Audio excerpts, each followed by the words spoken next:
Before you book a flight, check these three websites to save money and points. I'm Christina, the Point Savvy Traveler, and this is part 5 of my Points and Miles for Beginner series.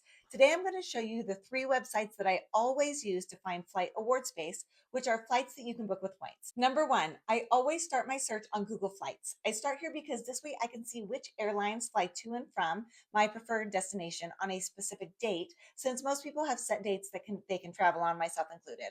Let's look at an example. I was chatting with someone this week and they want to go to Portugal this fall, leaving from Boston. So we're going to use that example. So we're here on Google Flights and we've got our departure from Boston to Lisbon. And I know from our conversation that September 27th was a good date for them. So I've got that in there. And I've set this up as a one-way search, as I almost always book one-way flights, but you could search round trip here if you wanted. Now we're going to hit search and see all of the airlines that fly from Boston to Lisbon on this specific date. Which brings me to the next website that I use, which is pointsia.com. I like to use Pointsia because it's free and you can search quite a ways in advance. It does have some limitations. You won't see every airline on there, but especially if you are just starting out on points, it's a great tool to get comfortable with searching for award flights on. So let's check it out. So we put in the same flight date info into pointsia.com, Boston to Lisbon on September 27th. And we're going to get all of this flight options right here. We've got all of these. Now you're going to see on this side here that it's going to show you all of the different banks that you can transfer points from, which is super helpful.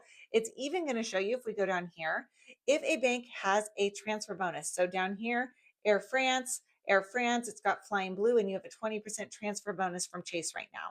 But for this example, let's go back up here and we're going to use this one, which is only 12,000 points, to Virgin Atlantic. The third website I check before booking anything is the specific airline's website.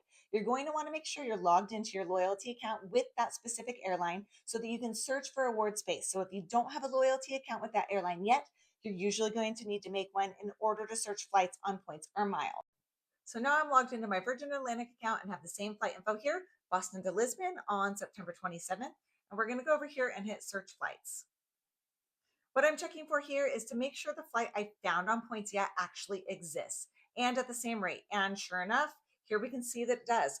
12,000 points. We've got our options plus $182 in taxes and fees. So now if I actually wanted to book this flight and had Chase points, I'd log into my Chase account and I'd transfer 12,000 Chase points to my Virgin Atlantic account, since they're a transfer partner of Chase, and then I'd book directly with Virgin Atlantic. I hope this was helpful. Drop any questions that you might have in the comments. And that's going to wrap up this beginner series, but follow along and check out my Coffee and Credit Card Talk Tuesdays, where I focus on one travel points related topic, myth, or question and break it down in a beginner friendly way so that you can learn to travel better for less.